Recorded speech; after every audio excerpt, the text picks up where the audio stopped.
회장님, 차 좀 데웠습니다. 몸 좀 녹이세요.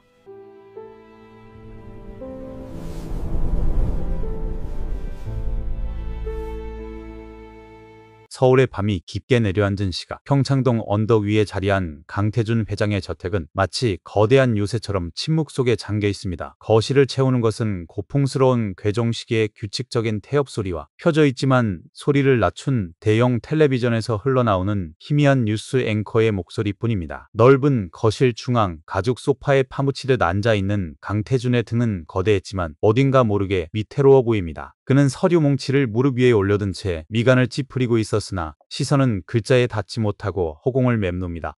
그때 주방 쪽에서 인기척 없이 다가온 박미숙이 테이블 위에 찻잔을 내려놓습니다. 달그라 아주 미세한 도자기의 마찰음이 정적을 깹니다. 갓 우려낸 대추차의 쌉싸름한 향기가 차가운 거실 공기 사이로 퍼져나갑니다. 회장님 차 좀 드세요. 목이 많이 잠기셨습니다.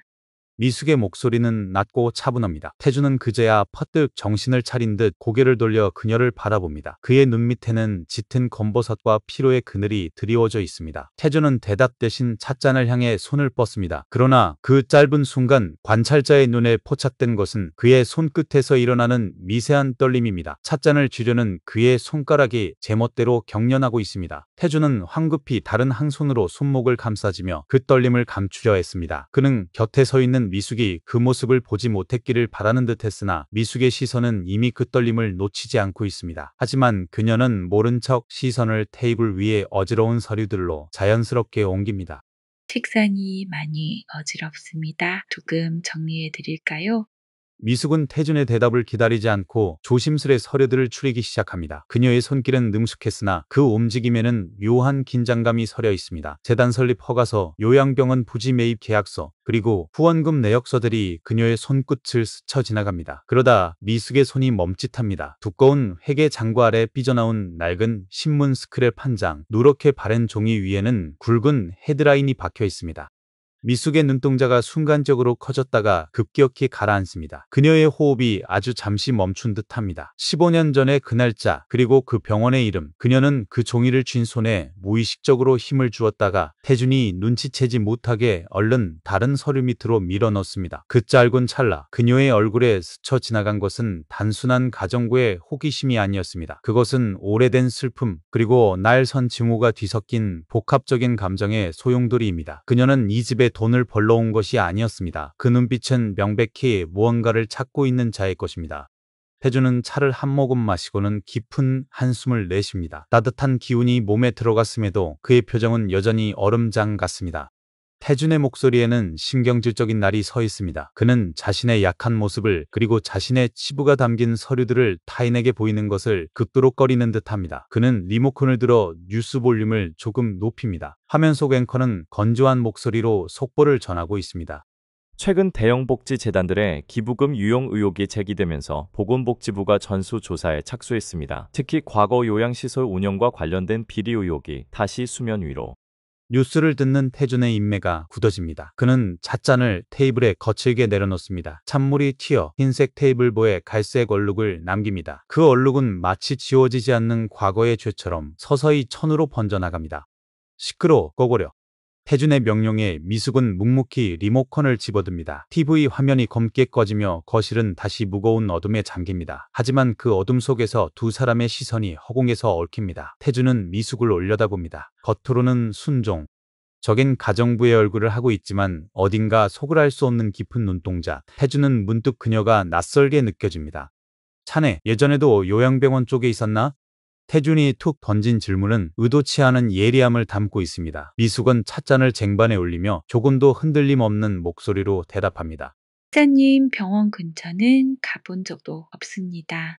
그녀의 손끝은 쟁반을 꽉 쥐고 있어 하얗게 지져 있습니다. 태준은 의심스러운 눈초리를 거두지 않았지만 더 이상 추궁할 기력이 없는 듯 고개를 뒤로 젖히고 눈을 감습니다. 미숙은 잠든 척하는 태준을 잠시 내려다봅니다. 그 시선에는 연민과 경멸이 기묘하게 공존하고 있습니다. 그녀는 소리 없이 거실을 빠져나갑니다. 미숙이 사라진 후 태준은 감았던 눈을 번쩍 듭니다. 그리고 떨리는 손으로 아까 미숙이 만졌던 그 낡은 신문 스크랩을 꺼내듭니다. 그의 손이 종이를 구겨줄 듯 움켜니다. 설마 아니겠지. 그의 혼잣말이 텅 빈 거실에 공허하게 울려 퍼집니다. 창밖에서는 가을비가 추적추적 내리기 시작했고 빗물은 거실 통유리창을 타고 눈물처럼 흘러내립니다. 2017년의 가을밤, 이 거대한 저택 안에서 각자 다른 기억을 가진 두 사람의 숨바꼭질은 이미 시작되고 있었습니다. 테이블 위에 남겨진 찻잔의 온기는 식어가고 있었지만 그 속에 담긴 독같은 진실은 이제 막 뜨겁게 끓어오를 준비를 하고 있습니다. 동이 트기 전 새벽의 푸르스름한 빛이 주방의 창틈으로 스며들어옵니다. 아직 모두가 잠든 시각, 미숙은 이미 주방 한구석에 서서 앞치마끈을 단단히 메고 있습니다. 그녀의 시선은 싱크대 위에 놓인 하얀 메모지에 고정되어 있습니다. 메모에는 계약 기간 3개월 수습평가 후 연장 결정이라는 문구가 건조한 글씨체로 적혀 있습니다. 마치 그녀를 이 집의 구성원이 아닌 언제든 교체 가능한 소모품으로 규정하는 듯한 차가운 통보입니다. 미숙은 그 메모를 구겨버리고 싶은 충동을 느끼지만 대신 곧게 접어 앞치마 주머니 깊숙이 넣습니다. 그녀에게 이 자리는 단순한 생계수단이 아니기 때문입니다. 잠시 후 2층 계단에서 규칙적이고 무거운 발소리가 들려옵니다. 민준입니다. 완벽하게 다림질된 슈트 차림의 그는 흐트러짐 없는 모습으로 주방으로 들어옵니다. 미숙은 하던 일을 멈추고 허리를 숙여 인사합니다. 안녕히 주무셨습니까, 부사장님? 민준은 그녀를 쳐다보지도 않은 채 냉장고에서 생수를 꺼냅니다. 그의 시선은 미숙을 투명 인간처럼 통과해버립니다. 물병, 뚜껑을 따는 소리가 날카롭게 공기를 가릅니다.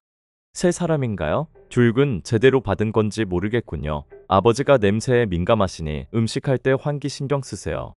민준의 말은 건조하고 사무적입니다. 그는 미숙의 대답을 들을 생각도 없다는 듯 등을 돌려 거실로 향합니다. 미숙의 등 뒤로 찬바람이 쌩하고 부는 듯합니다. 하지만 미숙은 그 모멸감을 묵묵히 견뎌냅니다. 그녀의 눈은 민준의 뒷모습을 쫓고 있습니다. 민준이 출근한 후 미숙은 청소도구를 챙겨 거실로 나옵니다. 거실 한쪽 벽면을 가득 채운 장식장에는 태준의 일대기를 보여주는 상패와 사진들이 진열되어 있습니다. 미숙은 먼지털이개를 들고 그 앞을 서성이다가 구석에 놓인 오래된 액자 하나에 시선을 멈춥니다. XX 재단 창립 10주년 기념이라 적힌 빛바랜 사진입니다. 사진 속 젊은 태준은 꼿꼿하게 서 있고 그 옆에는 앳된 얼굴의 민준이 어색한 표정으로 서 있습니다. 그리고 그들 뒤편 초점이 흐릿하게 나간 배경 속에 한 중년 여성이 희미하게 찍혀 있습니다.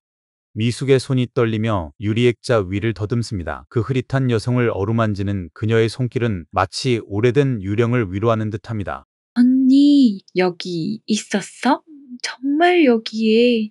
그녀의 입술 사이로 새어나온 말은 신음처럼 작습니다. 15년 전 요양병원 화재 때 실종 처리되었던 동료 간호조무사 미숙에게는 친자매보다 더 각별했던 사람이 왜 태준의 재단 행사장에 있었는지, 왜 그 불길 속에서 사라져야 했는지 미숙은 그 의문을 풀기 위해 여기까지 온 것입니다. 그때 현관문이 벌컥 열리며 집사가 들어옵니다. 미숙은 화들짝 놀라며 액자를 제자리에 놓습니다. 집사는 의심스러운 눈초리로 미숙을 위아래로 훑어봅니다. 아줌마, 거기서 뭐해요? 죄송합니다. 먼지가 좀 앉은 것 같아서. 미숙은 서둘러 고개를 숙이며 변명합니다. 집사는 혀를 차며 쏘아붙입니다. 집사가 사라지자 미숙은 가슴을 쓸어내립니다. 그녀의 심장이 거세게 쿵쾅거립니다. 당장이라도 짐을 싸서 도망치고 싶은 공포가 엄습합니다. 이 거대한 저택은 곳곳이 감시의 눈길로 가득 차 있고 그녀의 숨통을 조여오고 있습니다. 미숙은 주방으로 돌아와 식탁 의자에 힘없이 주저앉습니다. 창밖에는 회색빛 구름이 몰려오고 있습니다. 그만둘까? 내가 감당할 수 있는 일이 아니야. 저 사람들 무서운 사람들이야. 하지만 그녀의 머릿속에 방금 본 사진 속 민준의 얼굴과 어젯밤 태준이 몰래 숨기던 신문 스크랩이 교차합니다. 그리고 불길 속에서 자신을 밀쳐내며 살아서 꼭 밝혀줘라고 외치던 언니의 마지막 목소리가 환청처럼 들려옵니다. 미숙은 떨리는 손으로 주머니 속 구겨진 메모지를 다시 꺼냅니다. 계약 기간 3개월, 짧다면 짧고 길다면 긴 시간입니다. 그녀는 메모지를 천천히 펴서 식탁 위에 올려놓고 손바닥으로 꾹 누릅니다. 마치 자신의 운명을 이 식탁에 못 박아버리겠다는 듯이. 여기 있어야 합니다. 내가 아니면 아무도 기억해주지 않으니까. 그녀의 혼잣말은 단호하고 묵직합니다. 미숙은 자리에서 일어납니다. 그녀의 눈빛은 아침의 불안함을 지워내고 차가운 결기로 채워져 있습니다. 그녀는 다시 앞치마끈을 조여매고 태준의 점심 식사를 준비하기 위해 냉장고 문을 엽니다. 냉장고에 차가운 냉기가 뿜어져 나와 그녀의 얼굴을 덮치지만 미숙은 눈 하나 깜짝하지 않습니다. 그녀는 이제 이 집의 유령이 되기로 결심했습니다. 아무도 모르게 그림자처럼 스며들어 그들이 감추고 있는 가장 추악한 진실을 찾아낼 것입니다. 칼을 쥐는 그녀의 손에 힘이 들어갑니다. 도마 위를 두드리는 칼질 소리가 마치 전쟁을 준비하는 북소리처럼 주방을 울리기 시작합니다.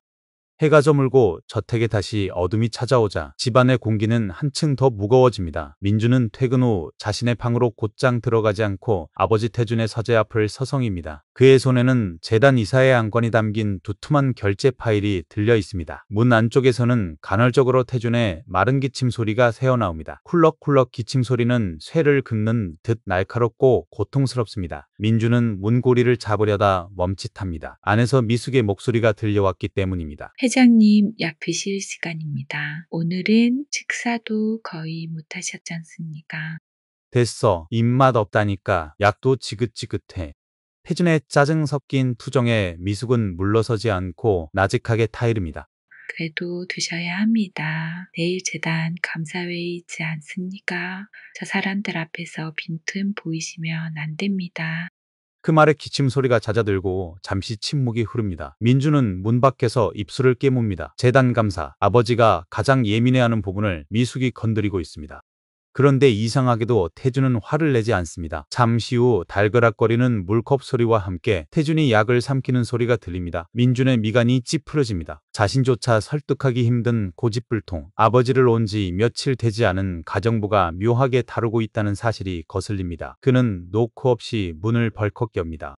방 안의 공기는 탁합니다. 태준은 책상에 엎드리듯 앉아있고 미숙은 그 옆에서 약봉지를 정리하고 있습니다. 민준이 들어오자 미숙은 재빨리 뒤로 물러서며 고개를 숙입니다. 오셨습니까? 부사장님. 민준은 미숙의 인사를 무시하고 태준에게 직진합니다.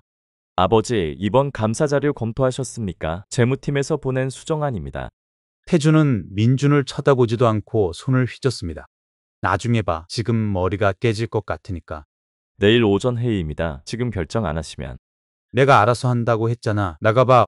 태준이 소리를 지르며 물컵을 바닥으로 내동댕이 칩니다. 쨍그랑 유리 파편이 사방으로 튑니다. 민주는 바지 밑단에 물이 튀었음에도 미동도 하지 않고 아버지를 노려봅니다. 부자 사이에 팽팽한 긴장감이 방안을 질식시킬 듯 합니다. 그때 미숙이 조용히 무릎을 꿇고 앉아 유리 조각을 맨손으로 줍기 시작합니다. 다치십니다. 제가 민주는 바닥을 기는 미숙을 내려다봅니다. 그녀의 손가락이 날카로운 파편에 베어 붉은 피가 맺힙니다. 하지만 미숙은 아랑곳하지 않고 묵묵히 조각들을 손수건에 담습니다. 민주는 그 모습에서 기이한 위화감을 느낍니다. 보통의 가정부라면 당황하거나 호들갑을 떨 텐데 그녀는 마치 이런 상황이 익숙한 사람처럼 아니면 감정 자체가 메말라버린 사람처럼 침착합니다. 민주는 묘한 불쾌감을 느끼며 서재를 나옵니다.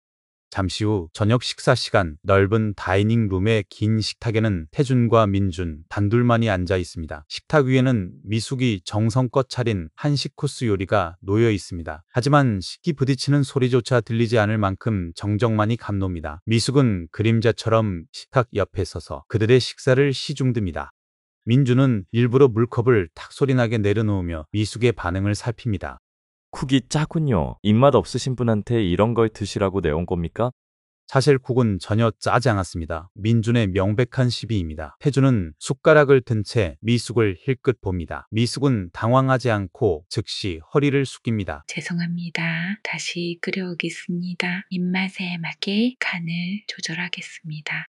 그녀의 태도는 비굴하지도 반항적이지도 않습니다. 그저 완벽하게 절제된 직업인의 모습입니다. 민주는 그녀의 그 평온함이 가면 같아 더욱 짜증이 납니다. 됐습니다. 입맛 떨어져서 못 먹겠군요. 민주는 냅킨을 던지듯 내려놓고 자리에서 일어납니다. 태준이 혀를 차며 한마디 합니다. 밥상머리에서 교육 못 받은 티를 내는구나. 앉아라. 아버지의 건강 핑계로 집에 이상한 사람 들이지 마십시오. 저 여자 눈빛이 마음에 안 듭니다. 민주는 미숙이 듣는 앞에서 노골적으로 그녀를 비난하고 식당을 나가버립니다. 남겨진 태준은 깊은 한숨을 쉬며 관자놀이를 누릅니다. 미숙은 아무 일도 없었다는 듯 태준의 국그릇을 새 것으로 바꾸며 조용히 말합니다. 부사장님이 회사 일로 신경이 많이 날카로우신가 봅니다. 제가 더 주의하겠습니다. 국은 슴슴하게 다시 올렸습니다. 조금이라도 드십시오. 태준은 미숙을 빤히 쳐다봅니다. 아들의 모욕을 듣고도 표정 하나 변하지 않는 여자. 태준은 숟가락을 들며 툭 내뱉습니다. 자네 맷집이 좋군. 아니면 속이 없는 건가? 가정부가 속이 있으면 일 못합니다. 미숙의 담담한 대답에 태준은 피식 헛웃음을 흘립니다. 얼음장 같던 식탁의 공기가 아주 조금 미세하게 풀어집니다.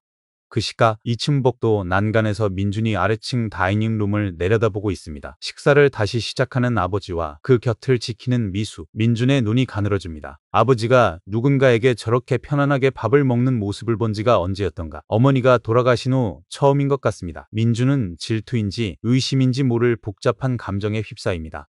저 여자, 대체 정체가 뭐야? 아버지를 쥐락펴락하고 있어. 그날 밤 민주는 자신의 방에서 잠을 이루지 못합니다. 책상 스탠드를 켜고 아버지의 유언장, 초안과 재단 법인 등기부를 펼쳐듭니다. 상속이라는 단어와 기부라는 단어 사이에서 그의 펜끝이 망설입니다. 그는 문득 아까 서재에서 유리 조각을 줍던 미숙의 피 맺힌 손가락을 떠올립니다. 그리고 아버지가 미숙에게 보이던 묘한 신뢰의 눈빛도. 알아봐야겠어. 박미숙, 그 여자가 어디서 굴러먹다 온 뼈다귀인지. 민준의 중얼거림은 어둠 속에서 서늘하게 번집니다. 그는 명함을 책상 위에 툭 던져놓고 창밖을 바라봅니다. 정원에는 가로등 불빛 아래 미숙이 음식물 쓰레기를 버리러 나가는 모습이 보입니다. 작고 왜소한 등이지만 어딘가 모르게 단단해 보입니다. 민준은 커튼을 확 쳐버리며 시선을 차단합니다. 하지만 그의 마음속에 피어오른 불안과 의심의 싹은 이미 걷잡을 수 없이 자라나고 있습니다. 이 집에 들어온 이방인이 단순한 조력자가 아니라 자신의 모든 것을 뒤흔들 침입자일지도 모른다는 이해감이 그를 잠식해옵니다. 다음날 오후 도심 한복판에 위치한 XX 재단 본사대회의실에는 팽팽한 긴장감이 강해옵니다. 긴 원목 테이블 상석에 앉은 태준은 창백한 안색을 숨기기 위해 곧게 입을 다물고 있습니다. 그의 맞은편에는 재단 이사들이 날 손눈빛으로 그를 응시하고 있습니다. 특히 재단 내 실세로 불리는 최 이사는 의기양양한 표정으로 서류를 탁탁 두드립니다. 의장님 고령자 복지 시설 확충이라니요. 지금 재단 재정 상태가 어떤지 모르십니까? 작년 요양병원 접자만 해도 수십억입니다. 여기서 또 도리하게 사업을 벌이다간 재단 문 닫습니다. 최 이사의 목소리는 노골적인 비난을 담고 있습니다. 다른 이사들도 옹성거리며 동조하는 분위기입니다. 민주는 태준의 오른쪽 자리에서 주먹을 꽉 쥔 채 상황을 주시합니다. 그는 아버지의 무리한 계획이 자신의 승계 구도에 방해가 된다고 생각하지만 그렇다고 외부 세력인 최 이사에게 아버지가 공격당하는 꼴을 보는 것도 참기 힘듭니다. 복지는 수익을 내려고 하는 게 아닙니다. 우리 재단 설립 취지가 뭡니까? 소외된 노인들을 위한 안식처 제공 아닙니까? 태준이 책상을 치며 소리치지만 목소리 끝이 미세하게 갈라집니다. 격분에 찬 그의 이마에 식은땀이 맺힙니다. 최 이사는 비웃듯 입꼬리를 올립니다. 설립 취지 좋죠. 하지만 그 소외된 노인들 핑계로 과거의 실수를 덮으려는 건 아니시겠죠. 15년 전 그 화재 사건 비수습하느라 재단 돈 얼마나 깨졌는지 우리 다 잊지 않았습니다. 순간 회의실에 찬물을 끼얹은 듯 정적이 흐릅니다. 태준의 동공이 심하게 흔들립니다. 민주는 아버지를 쳐다봅니다. 화재 사건, 그 단어가 나올 때마다 아버지는 작아집니다. 태준은 가슴을 부여잡고 거친 숨을 몰아쉽니다.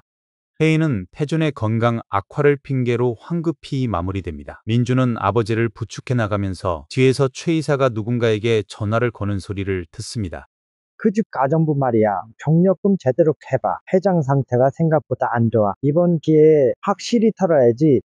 민준의 발걸음이 멈칫합니다. 가정부, 그들이 왜 미숙을 캐려는 걸까? 민준은 섬뜩한 예감을 느낍니다. 재단 내부 권력 싸움에 집안의 가정부까지 끌어들이려는 움직임. 이것은 단순한 견제가 아니라 전면전의 신호탄입니다. 저녁 무렵 저택으로 돌아온 태준은 탈진한 듯 소파에 쓰러집니다. 미숙은 서둘러 달려와 태준의 신발을 벗기고 다리에 담요를 덮어줍니다. 회장님 안색이 너무 안 좋으십니다. 병원 예약 잡을까요? 태주는 힘없이 고개를 저으며 미숙의 손을 잡습니다. 그 손길은 절박합니다. 아니 병원은 안 돼. 그놈들이 내가 아프기만을 기다리고 있어. 미숙 씨, 자네만 내 편이면 돼. 다른 건 필요 없어. 잠시 후 미숙은 음식물 쓰레기를 버리기 위해 정원으로 나옵니다. 가로등 불빛이 드문드문 비치는 우편함에 낯선 봉투 하나가 꽂혀 있는 것이 보입니다. 발신인 불명. 미숙은 주위를 살피며 조심스럽게 봉투를 꺼냅니다. 봉투를 뜯자 안에서 툭 하고 무언가 떨어집니다. 그것은 신문 기사를 복사한 종이 뭉치입니다. 판독 XX 요양병원 화재. 스프링클러는 왜 작동하지 않았나? 그리고 그 기사 귀퉁이에 붉은 펜으로 휘갈겨 쓴 메모가 있습니다. 당신이 그날 본 것을 알고 있다. 입 다물지 않으면 당신도 불에 타 죽을 거야.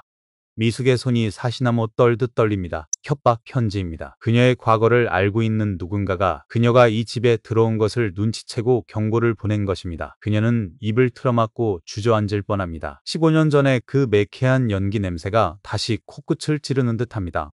동시에 서재에 있는 민주는 컴퓨터 모니터 앞에 앉아 있습니다. 그는 재단 재무제표를 해킹 프로그램으로 뜯어보고 있습니다. 화면에는 복잡한 숫자와 계좌 내역이 나열되어 있습니다. 민준의 눈이 빠르게 움직이다가 한 곳에 멈춥니다. 특별 후원금이라는 명목으로 매달 거액이 빠져나가는 유령 계좌, 그리고 그 계좌의 최종 수취인 명의가 낯선 이름의 페이퍼 컴퍼니로 되어 있습니다. 이 돈 다 어디로 간 거야? 아버지가 빼돌린 건가? 아니면 최 이사? 민주는 머리를 감싸칩니다. 재단은 겉으로는 노인 복지를 외치지만 속은 썩어 문드러져 있었습니다. 그리고 그 부패의 고리에 아버지뿐만 아니라 어쩌면 자신도 모르는 사이 연루되었을지 모른다는 공포가 밀려옵니다. 그때 창밖에서 바스락거리는 소리가 들립니다. 민주는 커튼을 젖히고 밖을 내다봅니다. 정원 가로등 아래 미숙이 무언가를 태우고 있습니다. 작은 불꽃이 일렁이며 종이를 삼키고 있습니다. 아까 그 협박 편지입니다. 미숙은 증거를 없애고 있는 것입니다. 불빛에 비친 그녀의 얼굴은 울고 있는 것 같기도 하고 악마처럼 웃고 있는 것 같기도 합니다. 민주는 그 기이한 광경에서 눈을 떼지 못합니다. 불을 태우는 가정부, 그리고 사라진 돈, 이 두 가지가 묘하게 연결되는 것 같은 불길한 직감. 박미숙, 당신 대체 뭘 태우고 있는 거야? 과거? 아니면 우리 가족의 미래? 민준의 독백이 어둠 속에 잠깁니다. 이 집은 이제 안전한 안식처가 아닙니다. 각자의 비밀을 품은 시한폭탄들이 째깍거리며 돌아가는 위험한 전장이 되어버렸습니다. 재단의 균열은 시작되었고 그 틈새로 뿜어져 나오는 도끼는 이 가족을 그리고 미숙을 파멸로 몰고 갈 준비를 마쳤습니다. 깊은 밤 저택은 정막 속에 잠겨 있습니다. 모두가 잠든 시각 미숙은 잠들지 못하고 주방으로 내려옵니다. 물 한 잔을 마시기 위해서라고 스스로 핑계를 대지만 사실은 머릿속을 맴도는 협박 편지의 잔산 때문입니다. 그녀는 냉장고에서 찬물을 꺼내 벌컥벌컥 들입니다. 차가운 물이 식도를 타고 내려가지만 가슴 속 타오르는 불안은 꺼지지 않습니다.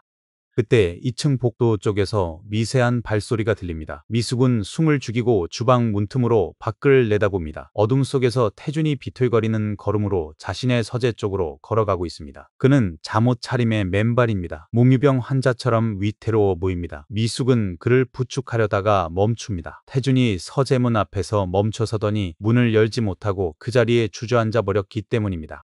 그날 그 불만 없어서도 내가 죽인 게 아니야. 태준의 신 목소리가 텅 빈 복도에 울립니다. 미숙의 심장이 철렁 내려앉습니다. 글풀 요양병원 화재. 태준은 매일 밤 그날의 악몽에 시달리고 있었던 것입니다. 미숙은 주먹을 꽉 줍니다. 당신이 죽인 게 아니라고? 아니, 당신이 죽였어. 구조를 포기하고 도망친 건 바로 당신이야. 그녀의 속마음이 비명처럼 터져 나오려 합니다. 하지만 그녀는 입술을 깨물며 참습니다. 지금 나서면 모든 게 수포로 돌아갑니다. 태준은 한참을 그렇게 앉아 옹얼거리다 다시 비틀거리며 침실로 돌아갑니다. 미숙은 그가 사라진 것을 확인하고 한숨을 내쉽니다. 그녀는 다시 주방 일을 마무리하려 행주를 집어듭니다. 거실 전화기 옆에 쌓인 먼지를 닦아내기 위해서입니다. 쓱싹쓱싹 전화기 본체를 닫던 미숙의 손이 멈칫합니다. 전화기 뒤쪽 벽과 연결된 선 틈새에 아주 작은 콩알만한 검은 물체가 붙어 있습니다. 처음에는 벌레인 줄 알았습니다. 하지만 자세히 보니 전선과 교묘하게 연결된 초소형 녹음 장치입니다. 미숙의 눈이 커집니다. 도청기입니다. 누군가 이 집안의 대화를 엿듣고 있습니다. 아까 민준이 재단 내부 배신자를 언급했던 것이 떠오릅니다. 집안에도 스파이가 있다는 뜻인가? 아니면 외부 세력이 침투한 것인가? 미숙은 본능적으로 주위를 둘러봅니다. 거실 천장에 화재 감지기, 장식장 위에 액자, 벽시계, 평소에는 무심코 지나쳤던 사물들이 갑자기 수상하게 느껴집니다. 그녀는 떨리는 손으로 도청기를 떼어내려다 멈춥니다. 만약 지금 이걸 떼어내면 도청하고 있는 상대방이 눈치챌 것입니다. 모른 척해야 해. 미숙은 도청기를 건드리지 않고 그대로 둡니다. 대신 행주로 그 주변을 더 꼼꼼히 닦는 척하며 일부러 혼잣말을 중얼거립니다. 아유, 회장님, 약 챙겨 드려야지. 내일은 병원에 가시려나? 지극히 평범한 가정부의 말투. 그녀는 연기를 시작합니다. 이 집을 감시하는 보이지 않는 귀를 숙이기 위해서입니다. 미숙은 태연하게 주방 정리를 마치고 방으로 들어갑니다. 하지만 방 문을 닫자마자 다리에 힘이 풀려 주저앉습니다. 등 뒤로 식은땀이 흐릅니다.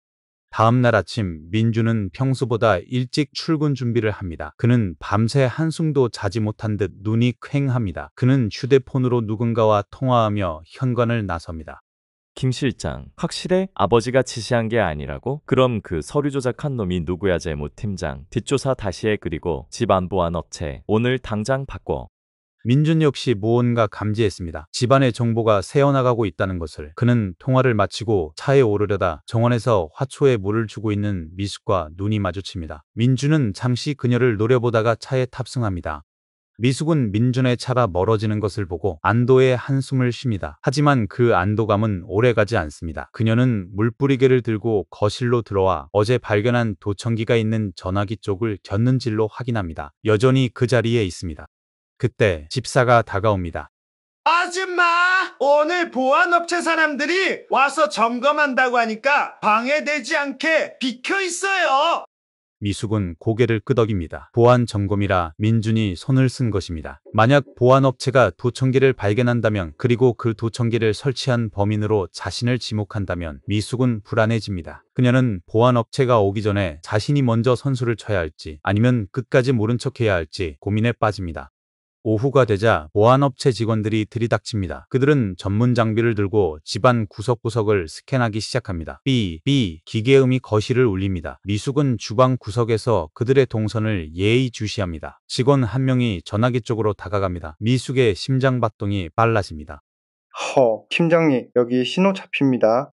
직원이 소리칩니다. 거실에 있던 태준이 놀란 표정으로 다가옵니다. 직원이 전화기 뒤에서 도청기를 떼어내 태준에게 보여줍니다. 회장님, 도청기입니다. 전문가용 고성능 모델이네요. 꽤 오랫동안 설치되어 있었던 것 같습니다. 태준의 얼굴이 흑빛이 됩니다. 그는 부들부들 떨며 소파에 주저앉습니다. 누가 감히 내 집에... 태준의 시선이 날카롭게 주변을 훑습니다. 집사, 요리사, 그리고 미숙. 그의 눈빛은 모두를 의심하고 있습니다. 미숙은 고개를 숙이고 그 시선을 피합니다. 하지만 속으로는 차라리 다행이라고 생각합니다. 이제 공식적으로 도청 사실이 밝혀졌으니 그녀가 범인이 아니라는 것만 증명하면 됩니다. 하지만 동시에 두려움도 커집니다. 이 도청기를 설치한 진짜 범인은 누구일까? 그리고 그 범인은 왜 태준의 집을 감시하고 있었을까?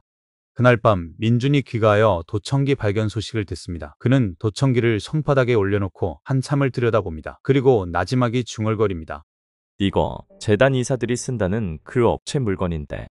민준은 고개를 들어 미숙을 봅니다. 미숙은 민준의 시선을 피하지 않고 담담하게 맞받아칩니다. 민준은 묘한 미소를 짓습니다. 아줌마, 운이 좋네.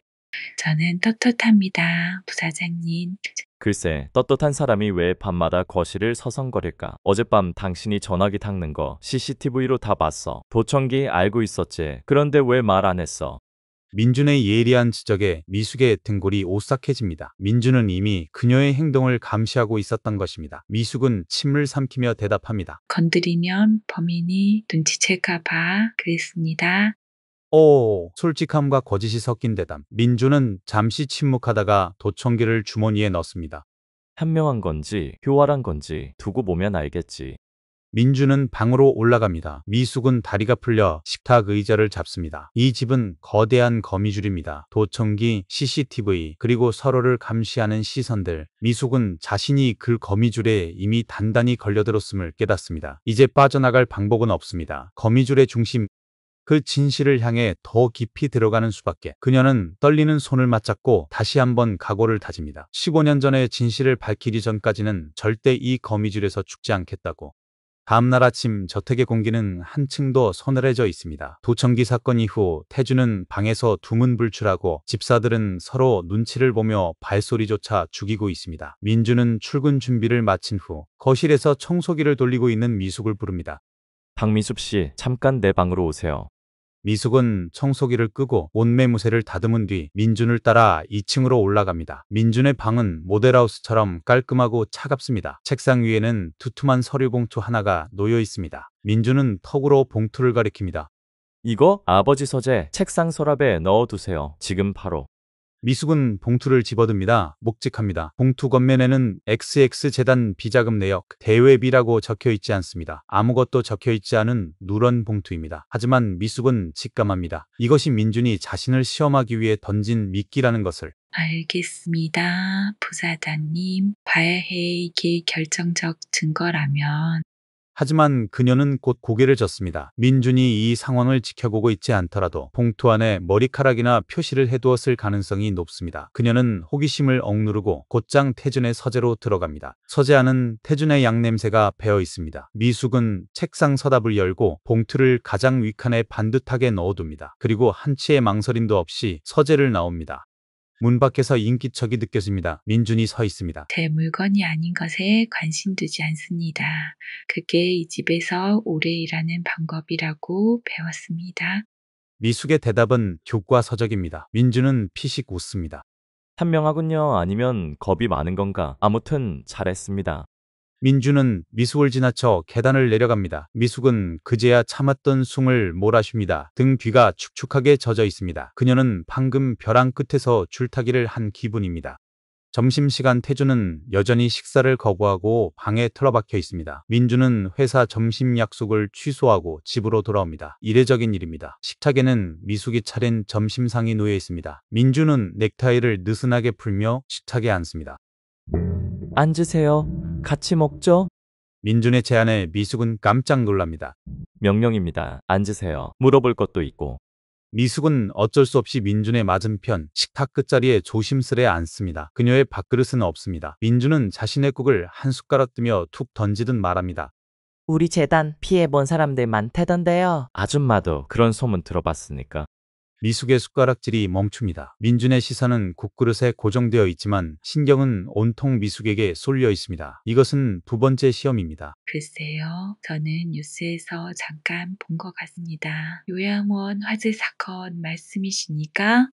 미숙은 최대한 담담하게 대답하려 애씁니다. 하지만 목소리가 미세하게 떨립니다. 민준은 고개를 들어 미숙을 정면으로 응시합니다.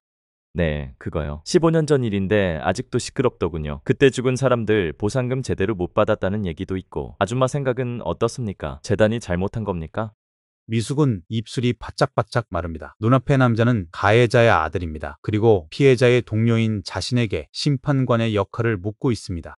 미숙은 식탁볼을 꽉 쥐며 대답합니다. 잘못이 있다면 책임을 져야겠지요.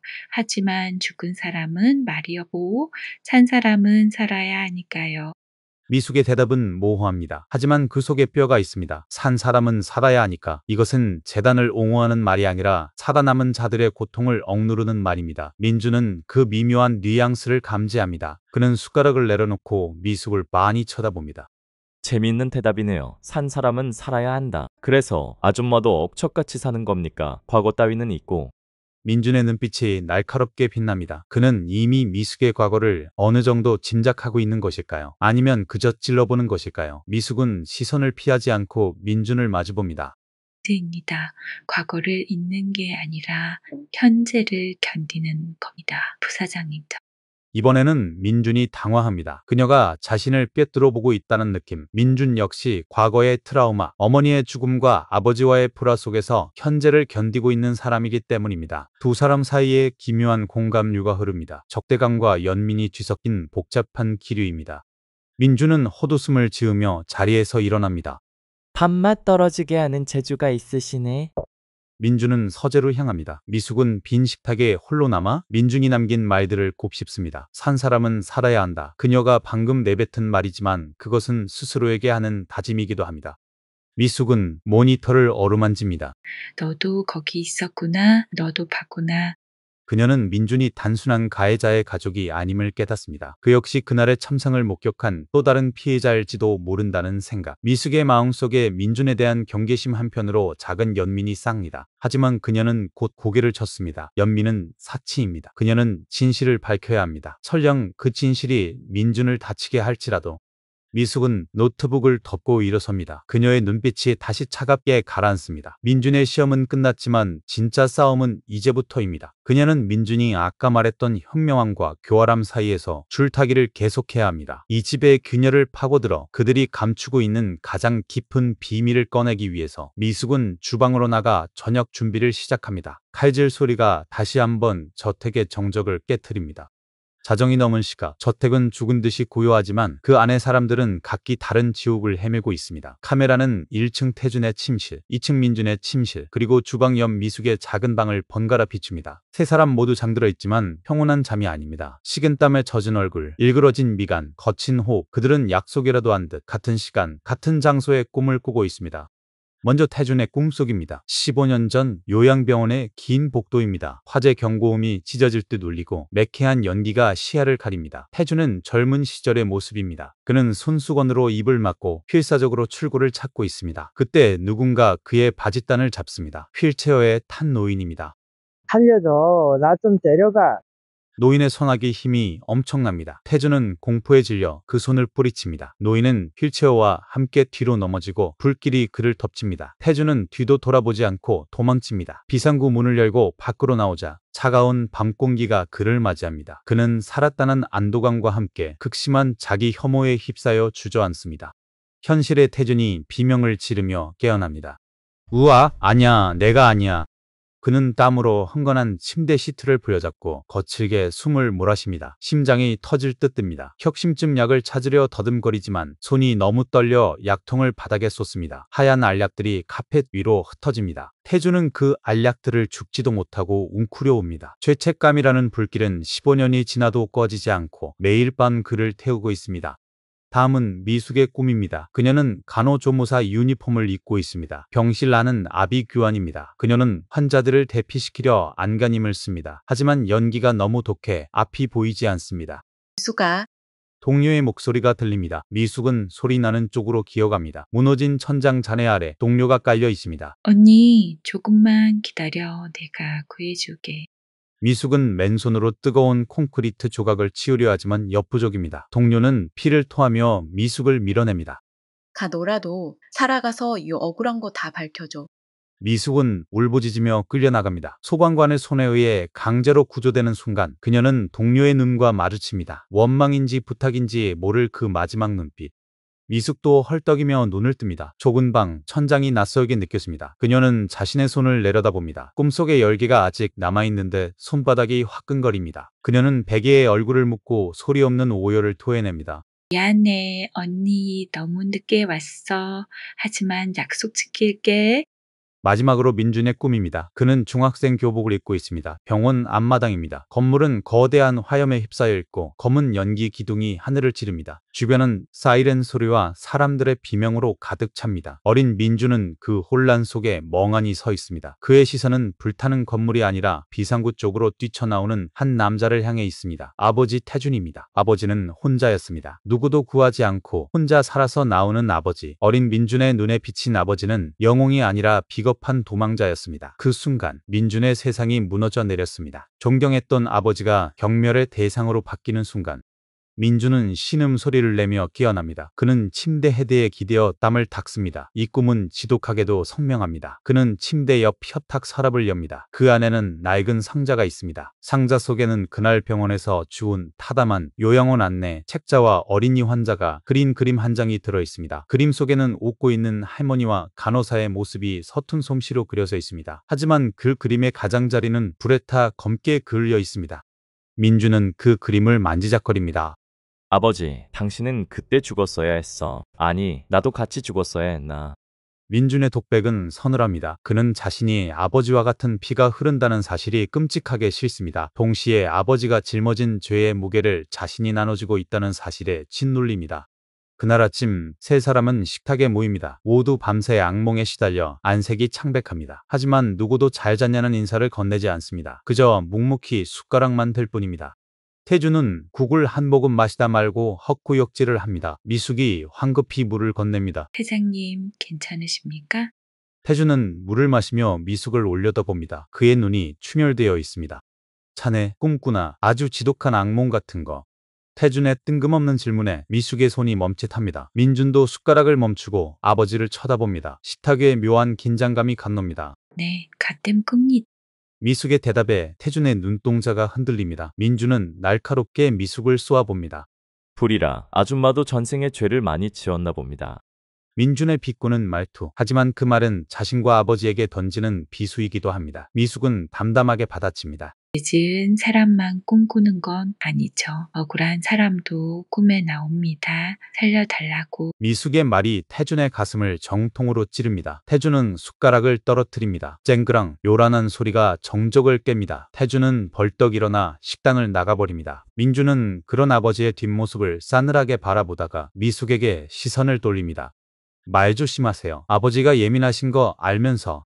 죄송합니다. 하지만 틀린 말은 아니지 않습니까? 미숙과 민준의 시선이 허공에서 부딪힙니다. 두 사람 모두 알고 있습니다. 이 악몽은 끝나지 않을 것이라는 걸. 그리고 이 악몽의 끝에는 반드시 진실이 기다리고 있다는 걸. 세 사람은 각기 다른 위치에 있었지만 같은 화염 속에 갇혀있는 생존자들입니다. 그 공통된 트라우마가 그들을 옥죄는 족쇄이자 서로를 이해할 수 있는 유일한 열쇠임을 그들은 아직 깨닫지 못하고 있습니다. 식탁 위에는 식어버린 곡과 타담한 그림처럼 그을린 그들의 마음만이 덩그러니 남겨져 있습니다. 해질녘 저택의 거실에는 긴장감이 감놉니다. 태주는 소파에 깊숙이 파묻혀 있고 민주는 창가에 서서 초조하게 넥타이를 만지작거립니다. 미숙은 주방에서 저녁 준비를 하는 척하지만 귀는 거실의 TV 소리에 쏠려 있습니다. 속보입니다. XX 재단의 내부 고발 문건이 입수되었습니다. 해당 문건에 따르면 재단은 지난 5년간 노인 요양시설의 간호 인력을 기준치 이하로 축소 운영해왔으며 이를 통해 조성된 수십억 원의 비자금이 해외 페이퍼 컴퍼니로 유출된 정황이 포착되었습니다. 앵커의 목소리가 거실을 강타합니다. TV 화면에는 재단의 로고와 함께 모자이크 처리된 내부 문건들이 큼지막하게 띄어집니다. 인력 감축 계획안, 특별 회계 장부, 붉은색으로 강조된 문구들이 태준의 눈을 찌릅니다. 꺼, 당장 꺼. 태준이 리모컨을 집어던지며 고함을 지릅니다. 리모컨이 바닥에 부딪혀 산산조각이 납니다. 미숙은 놀란 척 주방에서 나옵니다. 회장님, 진정하십시오. 태준은 얼굴이 벌겋게 달아올라 숨을 헐떡입니다. 내 허락 없이 누가 이걸 흘렸어? 재무팀장이야? 아니면 최 이사 그놈이야? 태준의 분노는 하늘을 찌를 듯하지만 그 이면에는 짙은 공포가 깔려 있습니다. 자신의 치부가 만천하에 드러나는 순간입니다. 민주는 창가에서 돌아서며 냉소적으로 말합니다. 아버지 모르게 할 수 있는 사람이 누굽니까? 재단 내부의 아버지를 노리는 사람이 한둘이 아니잖아요. 내 놈은 뭐 했어? 부사장이라는 놈이 밑에 놈들 관리 하나 못하고. 태준의 화살이 민준에게 향합니다. 민준은 입술을 비트며 웃습니다. 제가 관리할 수 있는 수준이 아닙니다. 이건 조직적인 배신이에요. 그리고 솔직히 말해서 아버지가 뿌린 씨앗 아닙니까? 뭐라고 이 자식이? 태준이 지팡이를 들어 올리려다 비틀거립니다. 미숙이 재빨리 달려가 그를 부축합니다. 그만하십시오. 두 분 다. 지금 싸우실 때가 아닙니다. 미숙은 태준을 소파에 앉히고 물을 건넵니다. 하지만 손이 떨려 물이 넘칩니다. 그녀의 얼굴도 창백합니다. 뉴스에 나온 문건, 그것은 그녀가 며칠 전 태준의 서재에서 봤던 그 누런 봉투 속 내용과 일치합니다. 미숙은 속으로 경악합니다. 누군가 진짜로 터뜨렸구나. 이제 돌이킬 수 없어. 그때 태준의 휴대폰이 요란하게 울립니다. 최 이사입니다. 태준은 떨리는 손으로 전화를 받습니다. 여보세요. 나보고 책임을 지라고. 야, 이 개자식아. 내 놈이 꾸민 짓이지. 태준은 전화기에 대고 욕설을 퍼붓다 힘없이 끊습니다. 그는 허공을 응시하며 중얼거립니다. 다 끝났어. 놈들이 나를 버렸어. 최 이사는 이번 사태의 모든 책임을 태준에게 뒤집어 씌우고 꼬리 자르기를 시도하고 있습니다. 태준은 고립무원의 처지가 되었습니다. 같은 시각 민주는 자신의 방으로 올라와 노트북을 켭니다. 회사 사내 메신저와 익명 게시판은 이미 난리가 났습니다. 회장 물러나라, 비자금 수사하라. 여론은 걷잡을 수 없이 악화되고 있습니다. 민주는 머리를 감싸줍니다. 재단이 무너지면 자신의 입지도 위태롭습니다. 그는 살 길을 찾아야 합니다. 그는 휴대폰을 들어 사설 탐정에게 전화를 겁니다. 조사 어떻게 됐어? 내부 고발자 누구야? 요양원 출신?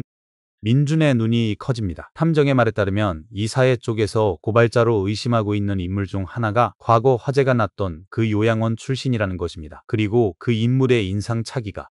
민주는 전화를 끊고 방문을 엽니다. 1층 주방이 내려다 보입니다. 미숙이 식탁에 앉아 멍하니 TV를 보고 있습니다. 그녀의 뒷모습이 처연해 보입니다. 박미숙, 당신이었어? 아니면 당신이 이용당한 건가? 민주는 혼란스럽습니다. 미숙이 범인이라면 왜 아직 이 집에 남아있는 걸까? 하지만 그녀가 요양원 출신이라는 사실은 그녀를 가장 유력한 용의자로 만들기에 충분합니다. 이사들은 이미 그녀를 희생양으로 삼을 준비를 마쳤을 것입니다. 내부 고발자는 회장의 최측근 가정부였다. 그녀는 과거의 원한으로 문건을 유출했다. 완벽한 시나리오입니다. 다시 1층 거실, 태준은 기력이 다한 듯 소파에 누워 있습니다. 미숙은 그 옆에 앉아 태준의 다리를 주무릅니다. 회장님, 너무 걱정 마세요. 진실은 언젠가 밝혀집니다. 미숙의 말에 태준은 힘없이 눈을 뜹니다. 진실 따위 없어. 이기는 놈이 진실이야. 미숙 씨, 자네도 조심해. 놈들이 자네를 가만두지 않을 거야. 태준은 본능적으로 알고 있습니다. 이 싸움의 불똥이 가장 약한 고리인 미숙에게 튈 것이라는 걸. 그는 미숙의 손을 꼭 잡습니다. 미안하네. 내가 자네를 이런 진흙탕에 끌어들여서.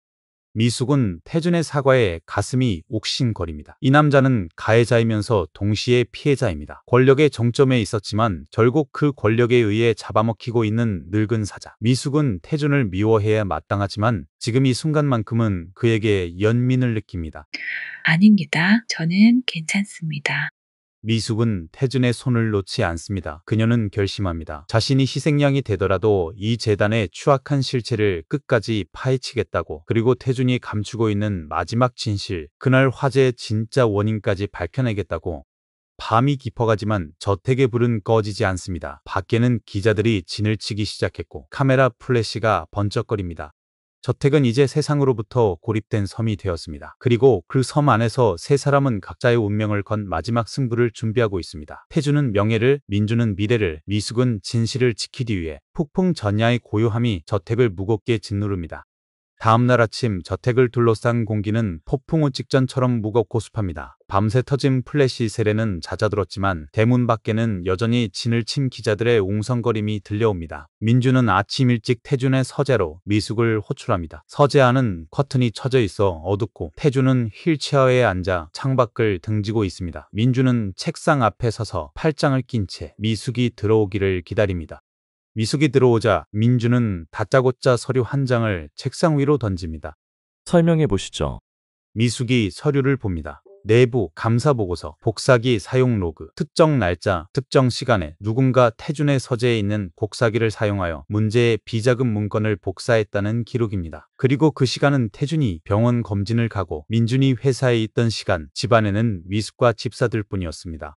이 시간에 서재에 들어올 수 있는 사람, 아줌마 말고 또 누가 있습니까? 민준의 목소리는 차갑게 가라앉아 있습니다. 그는 이미 결론을 내린 듯합니다. 미숙은 침착하게 대답하려 하지만 목소리가 조금 떨립니다. 저는 청소하러 들어갔을 뿐입니다. 복사기는 손대지 않았습니다.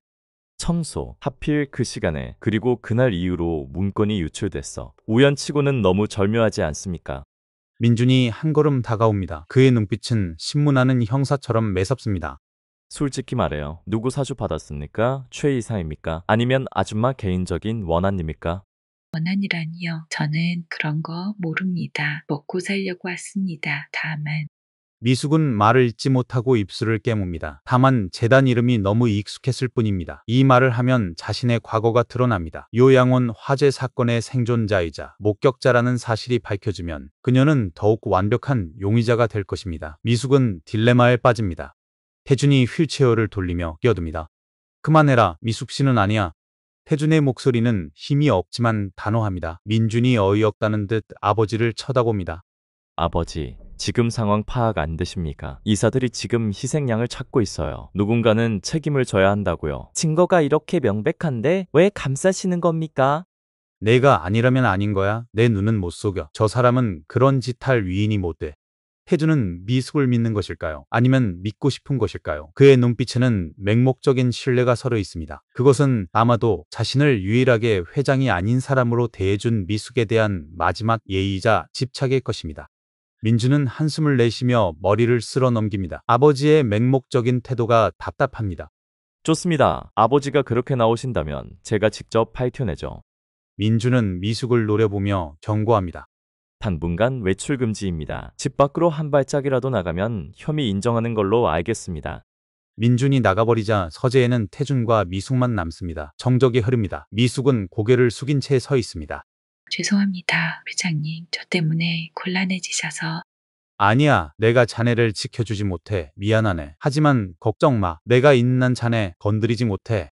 태주는 떨리는 손으로 미숙의 손을 잡습니다. 그의 손은 차갑고 축축합니다. 미숙은 그 손을 뿌리치지 못합니다. 이 늙은 남자의 마지막 자존심이 자신을 지키는 데 쓰이고 있다는 사실이 묘한 죄책감을 불러일으킵니다. 그날 밤 미숙은 주방에서 설거지를 하다가 창밖을 내다봅니다. 정원 구석 가로등이 닿지 않는 어두운 곳에 누군가 서 있습니다. 검은 모자를 푹 눌러 쓴 남자. 그는 핸드폰으로 어딘가와 통화하며 주방 쪽을 주시하고 있습니다. 사설 탐정입니다. 민준이 붙인 감시자일 수도 있고 최 이사 측에서 보낸 사람일 수도 있습니다. 미숙은 등골이 오싹해집니다. 호위망이 좁혀오고 있습니다. 그녀는 자신이 진짜 범인이 아니라는 것을 증명해야 합니다. 그러려면 진짜 범인을 찾아야 합니다. 그녀는 낮에 민준이 보여줬던 복사기 로그 시간을 떠올립니다. 그 시간 분명 집안에는 아무도 없었습니다. 아니, 한 사람이 있었습니다. 집사. 미숙은 그날을 회상합니다. 청소를 하러 서재에 들어가기 전 집사가 서재에서 나오는 것을 봤습니다. 그때 집사는 무언가 품에 안고 급히 사라졌습니다. 미숙은 그게 태준의 빨랫감이라고 생각했지만 지금 생각해보니 서류 봉투였을 수도 있습니다. 설마 김 집사가. 김 집사는 이 집에서 20년을 일했습니다. 태준의 신임이 두터운 사람입니다. 하지만 20년이면 그만큼 최 이사와도 오랫동안 알고 지냈다는 뜻입니다. 돈에 매수되었거나 약점을 잡혔을 가능성이 있습니다. 미숙은 조심스럽게 집사의 방 쪽으로 다가갑니다. 문이 살짝 열려 있습니다. 안에서 통화 소리가 들립니다. 네, 이사님 걱정 마십시오. 그 여자가 다 뒤집었을 겁니다. 회장님도 정신이 오락가락하셔서. 네, 알겠습니다. 입금 확인했습니다. 미숙은 입을 틀어막습니다. 범인은 집사였습니다. 그가 최 이사의 사주를 받고 문건을 유출하고 미숙에게 누명을 씌우려 한 것입니다. 미숙은 당장 민준에게 이 사실을 알려야겠다고 생각합니다. 하지만 증거가 없습니다. 지금 들어가면 오히려 자신이 엿듣다 들켰다고 몰릴 수 있습니다. 그때 뒤에서 누군가 미숙의 어깨를 잡습니다. 미숙은 비명을 지르며 돌아봅니다. 민준입니다. 그는 언제 왔는지 소리 없이 서 있습니다. 민준은 미숙의 입을 막고 검지를 입술에 갖다 댑니다. 쉿, 조용히. 민준의 눈빛이 집사의 방 쪽을 향합니다. 그도 들은 것입니다. 집사의 통화 내용을 민준의 눈매가 날카롭게 변합니다. 의심의 화살이 미숙에서 집사로 옮겨가는 순간입니다. 민준은 미숙의 손목을 잡고 소리 없이 복도로 끌고 나옵니다. 당신, 운이 좋군. 내가 조금만 늦었어도 당신이 덤톡이 쓸 뻔했어. 민준은 낮은 목소리로 속삭입니다. 미숙은 안도감에 다리가 풀립니다. 민준은 그녀를 부축하며 묘한 표정을 짓습니다. 하지만 아직 끝난 거 아니야. 증거를 잡아야 해. 김 집사가 꼼짝 못하게. 민준과 미숙, 쫓는 자와 쫓기는 자였던 두 사람이 이제 공통의 적을 두고 일시적인 동맹을 맺게 되는 순간입니다. 밤의 저택은 여전히 어둡지만 두 사람 사이에는 작은 불빛 하나가 켜졌습니다. 진실을 향한 공조의 불빛입니다. 다음날 오전 재단 본사대회의실은 전쟁터를 방불케 합니다. 긴급 이사회가 소집되었습니다. 안건은 이사장 강태준 해임 및 비상대책위원회 구성 최 이사를 주축으로 한 반대파 이사들이 태준을 몰아내기 위해 차단한 것입니다. 태준은 휠체어에 앉아 회의실 상석을 지키고 있지만 안색이 백지장처럼 하얗습니다. 민준은 아버지 옆에 서서 이사들의 공격을 방어하려 애씁니다. 강 회장님, 이제 그만 물러나십시오. 재단 이미지가 바닥입니다. 후원자들의 환불 요청이 빗발치고 있어요. 이대로 가다간 재단 문 닫습니다. 최 이사가 거만하게 말합니다. 태준은 떨리는 손으로 마이크를 잡습니다. 내가 만든 재단이야. 내 피와 땀으로 세운 곳이라고. 너희들이 감히 나를. 태준이 격분하여 소리치다 갑자기 가슴을 부여잡습니다. 태준의 얼굴이 고통으로 일그러집니다. 심장이 조여오는 듯합니다. 호흡이 가파라집니다. 아버지, 아버지. 민준이 태준을 부축하지만 태준의 몸은 이미 힘을 잃고 바닥으로 무너집니다. 휠체어가 쓰러지며 요란한 소리를 냅니다. 회의실은 순식간에 아수라장이 됩니다. 이사들은 웅성거리며 뒤로 물러서고 태준은 민준의 팔을 잡고 무언가 말하려 하지만 입술만 달싹이다 의식을 잃습니다. 구급차 사이렌 소리가 요란하게 울립니다. 민준은 구급차 안에서 아버지의 손을 꼭 잡고 있습니다. 심전도 모니터의 삐삐 소리가 불규칙하게 들립니다. 민준의 눈에 눈물이 고입니다. 평생 미워했던 아버지, 넘어야 할 산이었던 아버지, 그 거대했던 아버지가 이렇게 한순간에 무너지는 모습을 보는 것은 견딜 수 없는 충격입니다. 병원 응급실 앞 민준은 초조하게 서성입니다. 수술실 램프가 붉게 켜져 있습니다. 그때 미숙이 헐레벌떡 달려옵니다. 뉴스를 보고 온 것입니다. 그녀는 땀범벅이 된 채 민준에게 묻습니다. 회장님은요? 괜찮으십니까? 민준은 미숙을 쳐다보지 않고 멍하니 수술실 문만 바라봅니다. 심근경색이래. 수술 중입니다. 미숙은 다리에 힘이 풀려 벤치에 주저앉습니다. 그녀는 두 손을 모으고 기도를 합니다. 제발 사람만 달라고. 그녀의 기도는 진심입니다. 태준이 죽으면 진실도 묻힙니다. 그리고 무엇보다 그녀는 태준이라는 인간 자체에 대한 연민을 지울 수 없습니다. 수술은 뒤로집니다. 밤이 되어서야 의사가 나옵니다. 수술은 잘 끝났습니다만 워낙 고령이시고 지병이 있으셔서 당분간 중환자실에서 경과를 지켜봐야 합니다. 의식이 언제 돌아올지는 장담할 수 없습니다.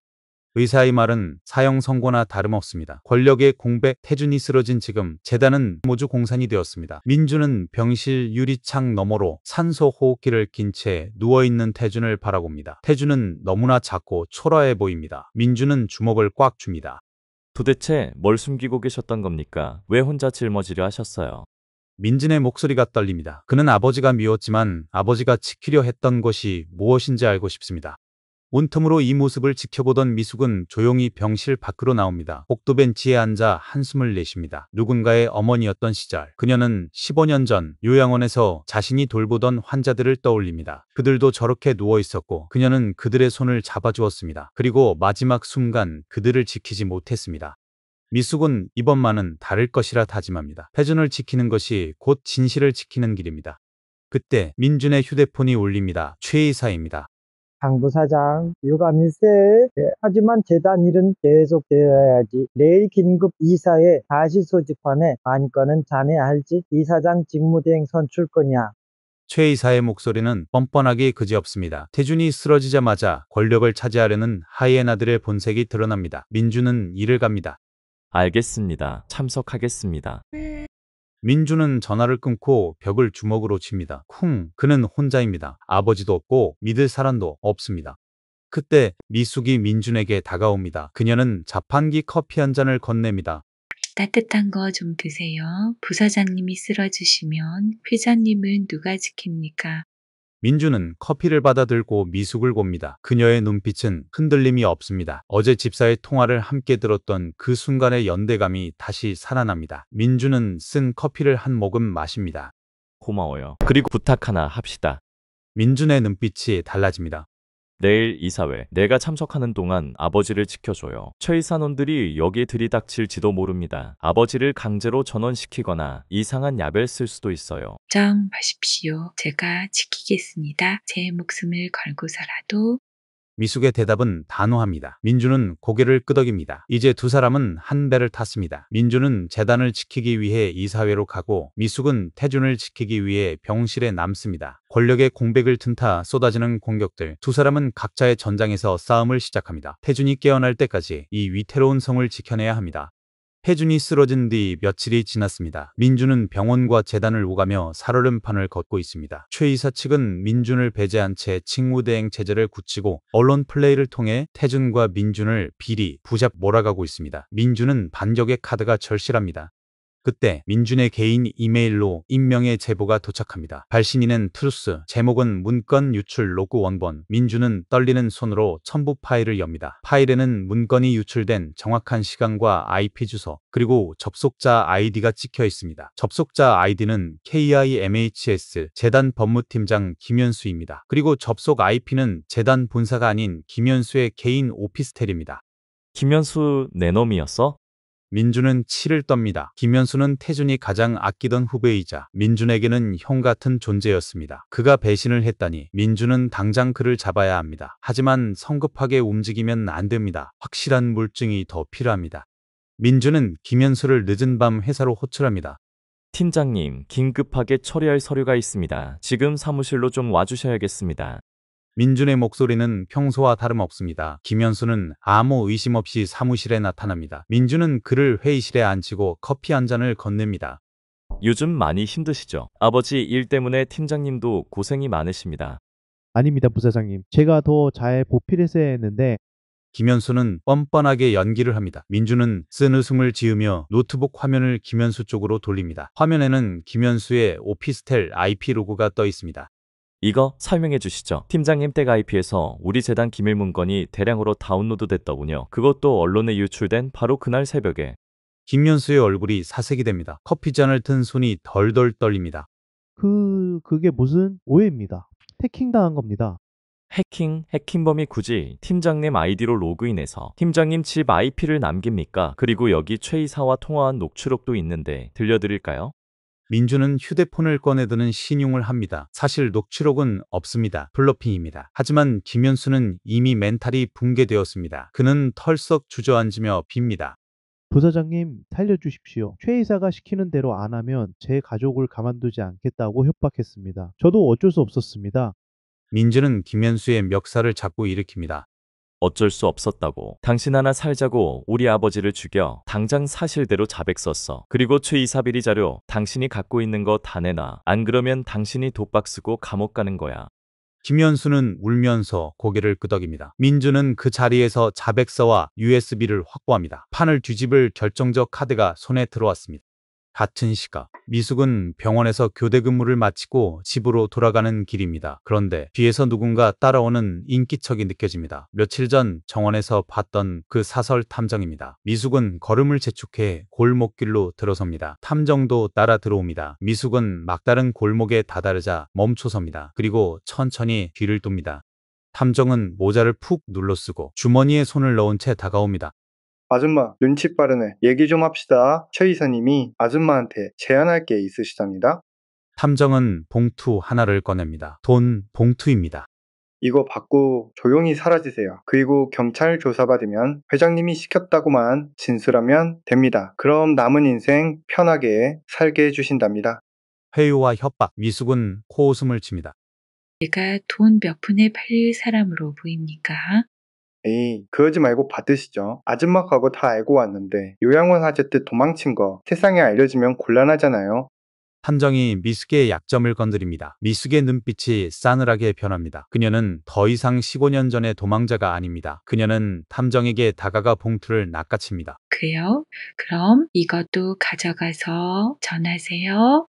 미숙은 봉투를 탐정의 얼굴에 던져버립니다. 돈다발이 허공에 흩날립니다. 탐정이 당황하는 사이 미숙은 품에서 최루 스프레이를 꺼내 탐정의 눈에 뿌립니다. 아, 탐정이 비명을 지르며 눈을 감싸줍니다. 미숙은 그 틈을 타 탐정의 발을 걸어 넘어뜨리고 그의 주머니에서 휴대폰을 꺼냅니다. 탐정과 최 이사가 주고받은 문자 내역 가정부 처리했습니다. 입막음 확실히 해. 이것이야말로 최 이사의 청부 협박 증거입니다. 당신들 사람 잘못 건드렸어. 미숙은 넘어진 탐정을 뒤로하고 골목을 빠져나옵니다. 그녀의 심장이 미친 듯이 뛰지만 두려움은 없습니다. 그녀는 이제 능동적인 목격자이자 싸움의 주체로 변모했습니다. 민준과 미숙 두 사람은 각자의 전장에서 승리하고 저택으로 돌아옵니다. 거실에서 마주친 두 사람. 민준의 손에는 USB가, 미숙의 손에는 탐정의 휴대폰이 들려 있습니다. 두 사람은 서로의 손에 들린 것을 보고 상황을 짐작합니다. 잡았습니까? 민준이 묻습니다. 네, 그쪽도 성공하신 것 같네요. 미숙이 대답합니다. 두 사람은 마주보고 옅은 미소를 짓습니다. 처음으로 서로를 향한 진정한 신뢰의 미소입니다. 민준은 거실 테이블에 재단 조직도를 펼칩니다. 그리고 미숙이 가져온 탐정의 휴대폰 정보와 자신이 확보한 김현수의 자백을 대조하며 음모의 지도를 완성해 나갑니다. 최 이사를 중심으로 얽히고 설킨 검은 돈의 흐름, 그리고 그 돈이 어떻게 태준에게 누명을 씌우는 데 쓰였는지 모든 것이 명확해집니다. 이거면 충분합니다. 내일 이사회에서 다 뒤집어 엎을 수 있어요. 민준의 눈이 복수심으로 불타오릅니다. 미숙은 그 옆에서 조용히 말합니다. 부사장님 한 가지 더 있습니다. 15년 전 화재 사건, 그것도 다시 조사해야 합니다. 최 이사가 그 사건을 덮는 대가로 리베이트를 챙겼다는 정황이 보입니다. 미숙의 말에 민준이 놀란 표정을 짓습니다. 15년 전 사건까지. 그렇다면 태준은 최 이사에게 속아 죄책감에 시달려왔던 것일 수도 있습니다. 민준은 주목을 꽉 줍니다. 알겠습니다. 밤새 두 사람은 머리를 맞대고 반격의 시나리오를 짭니다. 저택의 불은 새벽까지 꺼지지 않습니다. 이제 진짜 배신자를 심판할 시간입니다. 운명의 날이 밝았습니다. XX재단 대강당은 긴급 이사회가 열리기 전부터 이미 포화 상태입니다. 기자들이 장사진을 치고 있고 강당 밖에는 비리재단 해체하라는 피켓을 든 시위대가 몰려와 북새통을 이룹니다. 최 이사는 반상 중앙에 앉아 여유로운 미소를 띠고 있습니다. 그는 오늘 민준을 허수아비로 만들고 자신이 이사장 직무대행으로 추대될 것이라 확신합니다. 민준이 강당에 들어섭니다. 수트 차림의 그는 별연한 표정입니다. 그의 뒤로 미숙이 따릅니다. 그녀는 화려한 정장이 아닌 단정한 검은색 원피스를 입고 있습니다. 기자들의 플래시가 쉴 새 없이 터지며 두 사람을 비춥니다.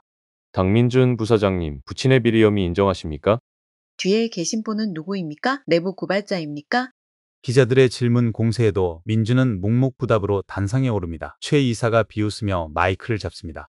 자, 시간이 됐으니 이사회를 시작하겠습니다. 오늘 안건은 잠시만요. 민준이 최 이사의 말을 끊고 자신의 마이크를 켭니다. 강당 안에 웅성거림이 퍼집니다. 이사장 직무대행 선출에 앞서 우리 재단을 좀먹고 있는 진짜 암덩어리부터 제거해야겠습니다. 민준의 선전포고에 최 이사의 표정이 굳어집니다. 강 부사장, 지금 뭐 하는 짓인가? 오기가 어디라고 감히. 민준은 대답 대신 스크린을 가리킵니다. 대형 스크린에 어젯밤 확보한 김현수 팀장의 자백 영상과 최 이사의 차명 계좌 내역이 띄워집니다. 그리고 사설 탐정에게 보낸 청부 협박 문자 메시지까지. 강당은 순식간에 아수라장이 됩니다. 최 이사는 방황하여 소리칩니다. 우와, 조작이야. 보암이라고. 저 놈이지, 김현수. 저 배신자가. 하지만 이미 늦었습니다. 민준은 차분하게 말을 이어갑니다. 그리고 여기 이 모든 진실을 밝혀줄 증인이 있습니다. 박미숙 씨, 나와주십시오. 미숙이 떨리는 걸음으로 증인석에 앉습니다. 수백 개의 눈동자가 그녀를 향합니다. 그녀는 심호흡을 한번 하고 마이크를 잡습니다. 저는 15년 전 XX의학 병원 화재 당시 근무했던 간호조무사 박미숙입니다. 장내가 물을 끼얹은 듯 조용해집니다. 요양원 화재 생존자 전설처럼 떠돌던 그 비극의 산증인이 나타난 것입니다. 그날 밤 스프링클러는 작동하지 않았습니다. 고장난 게 아니었습니다. 누군가 일부러 꺼놨기 때문입니다. 관리비를 아끼라는 윗선의 지시 때문에요. 그리고 화재 직후 재단은 생존자들에게 입막음용으로 돈을 뿌리고 모든 책임을 현장 직원들에게 뒤집어 씌웠습니다. 미숙의 목소리는 처음에는 떨렸지만 갈수록 힘이 실립니다. 그녀는 지난 15년간 가슴속에 묻어두었던 울분을 토해냅니다. 최 이사는 얼굴이 불그락불락해져서 소리칩니다. 거짓말 마. 저 여자가 돈 뜯어내려고 작당한 거야. 영비원 뭐해? 저 여자 끌어내. 경비원들이 다가오려 하자 강당 뒷문이 열리며 휠체어 한 대가 들어옵니다. 산소 호흡기를 낀 태준입니다. 링거줄을 주렁주렁 매단 채 그는 힘겹게 손을 들어 경비원들을 제지합니다. 그만 둬라. 태준의 등장에 장내는 다시 한번 술렁입니다. 위독하다던 회장이 직접 나타난 것입니다. 태준은 민준의 부축을 받아 마이크 앞에 섭니다. 미숙 씨 말이 맞다. 태준의 고백, 최 이사는 털썩 주저앉습니다. 태준은 쉰 목소리로 말을 잇습니다. 스프링클러를 끄라고 지시한 건 재무이사였던 최석훈. 바로 당신이었어. 나는 그걸 알고도 재단 이미지가 추락할까봐 묵인했고 그게 내 평생의 죄다. 태준은 눈물을 흘리며 고개를 숙입니다. 죽어간 분들과 유가족들께 그리고 평생 고통받았을 생존자들께 진심으로 사죄드립니다. 태준이 휠체어에서 내려오려 하자 민준이 놀라 말립니다. 하지만 태준은 디어이 바닥에 무릎을 꿇습니다. 늙고 병든 회장의 무릎 꿇은 사제 카메라 플래시가 빗발치듯 터집니다. 미숙은 그 모습을 보며 하염없이 눈물을 흘립니다. 용서할 수 없었던 사람, 증오했던 사람. 하지만 지금 눈앞에 있는 건 그저 참여하는 한 늙은이일 뿐입니다.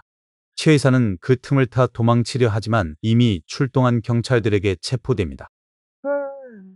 땅 태준 비가나의 배신에 두고 봐. 최 이사가 끌려나가며 악을 씁니다. 강당은 정의의 심판장이 되었습니다. 민주는 아버지를 다시 휠체어에 태우고 미숙에게 다가갑니다.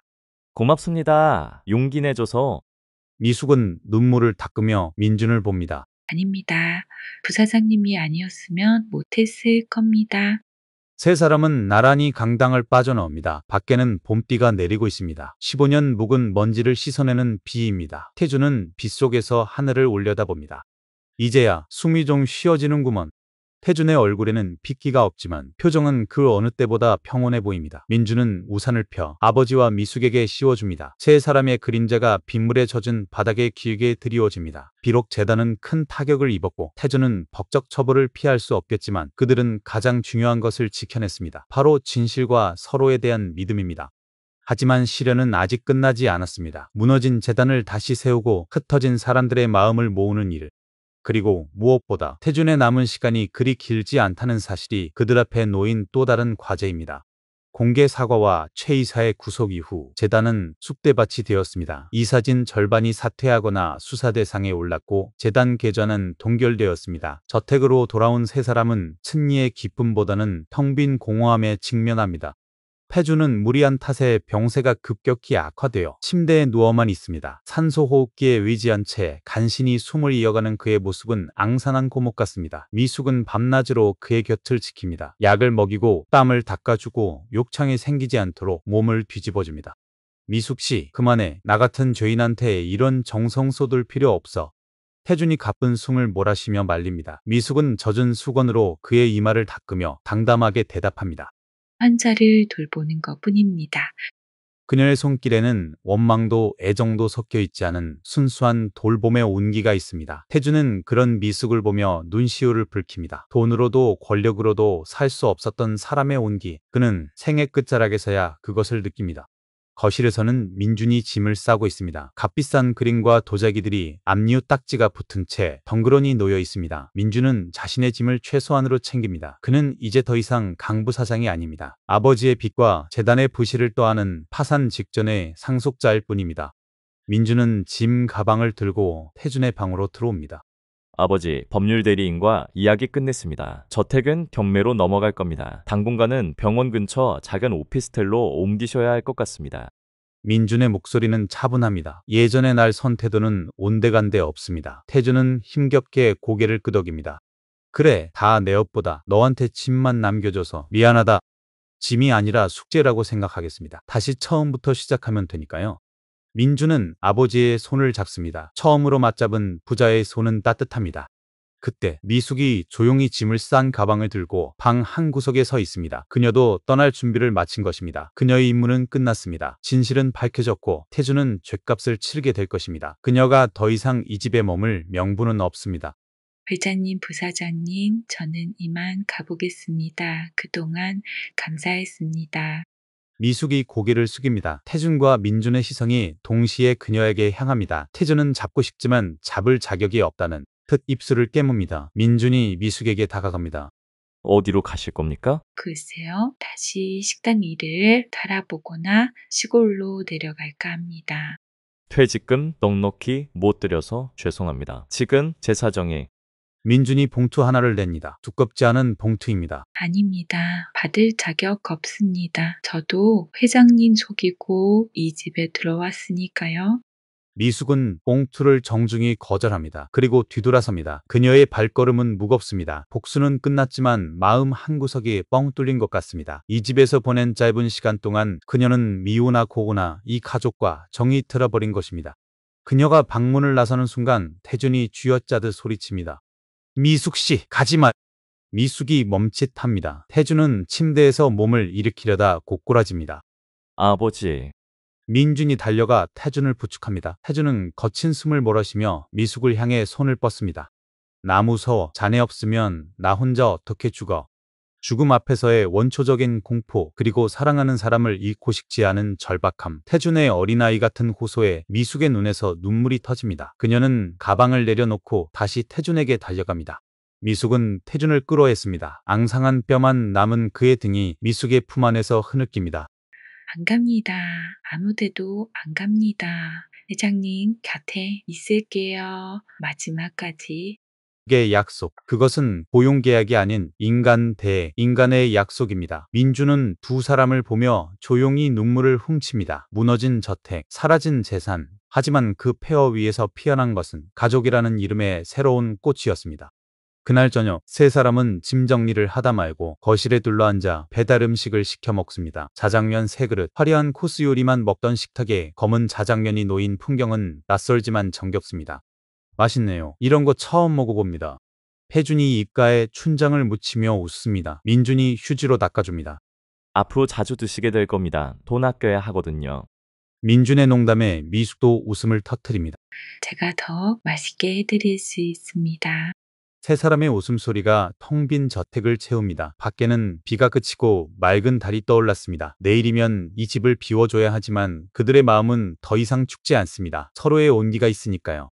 계절이 바뀌어 봄이 왔습니다. 태준과 민준, 미숙은 20평 남짓한 오피스텔에서 새 삶을 꾸리고 있습니다. 거실 겸 주방 하나에 방 2개, 예전 저택의 욕실보다도 작은 공간이지만 세 사람의 표정은 훨씬 밝아 보입니다. 아침 7시 알람 소리가 울리기도 전에 미숙이 일어나 부엌에서 콩나물국을 끓입니다. 구수한 냄새가 좁은 집안에 퍼집니다. 회장님 일어나셨어요? 미숙이 방문을 엽니다. 태준은 침대가 아닌 바닥에 이불을 깔고 자고 있습니다. 산소호흡기는 떼어냈지만 지팡이 없이는 거동이 불편합니다. 그는 미숙의 부축을 받아 거실로 나옵니다. 아이고 허리야. 바닥 생활도 적응이 안 되는구먼. 태준이 앓는 소리를 하지만 입가에는 미소가 걸려 있습니다. 민준도 넥타이를 매며 방에서 나옵니다. 그는 더 이상 명품 수트가 아닌 백화점 기획 행사 매대에서 산 저렴한 양복을 입고 있습니다. 다녀오겠습니다. 오늘 면접이 있어서요. 민준은 재단 일을 정리하고 새로운 직장을 구하는 중입니다. 예전의 부사장 타이틀은 버렸습니다. 그는 이제 밑바닥부터 다시 시작하려 합니다. 잘하고 와라. 너 인상 좀 펴고. 너무 뻣뻣해서 누가 뽑아주겠냐. 태준이 핀잔을 줍니다. 민준이 멋쩍게 웃습니다. 네, 노력해보겠습니다. 다녀올게요. 민준이 나가자 태준과 미숙은 아침 식사를 합니다. 식탁 대신 작은 교자상을 펴고 마주 앉습니다. 오늘 날씨가 좋네요. 공원 산책이라도 다녀오실래요? 미숙의 제안에 태준이 고개를 끄덕입니다. 그러지. 나도 답답하던 참이야. 오후 두 사람은 근처 공원으로 나갑니다. 벚꽃이 만개하여 꽃잎이 눈처럼 흩날립니다. 태준은 벤치에 앉아 지나가는 사람들을 구경합니다. 아이들이 뛰어놀고 노부부가 손을 잡고 걸어갑니다. 평범한 일상의 풍경. 태준은 평생 이런 풍경을 유리창 너머로만 봐왔습니다. 그 안으로 들어온 것은 처음입니다. 미숙 씨 고맙네. 태준이 불쑥 말합니다. 그냥 다 자네가 없었으면 나는 지금쯤 감옥에 있거나 흙 속에 있었겠지. 이렇게 꽃 구경도 못하고. 태준은 떨어진 벚꽃잎 하나를 손바닥에 올려놓습니다. 돈도 명예도 다 부질없어. 이렇게 햇볕 쬐고 따뜻한 밥 먹는 게 최고야. 그걸 너무 늦게 알았어. 미숙은 태준의 손을 감싸줍니다. 늦었습니다. 지금이라도 아셨으면 된 거죠. 앞으로 남은 시간 이렇게 사시면 됩니다. 그때 공원 한쪽에서 민준이 걸어옵니다. 면접을 마치고 돌아오는 길입니다. 그의 표정이 밝습니다. 아버지, 미숙 씨. 민준이 손을 흔들며 달려옵니다. 면접 어땠어? 태준이 묻습니다.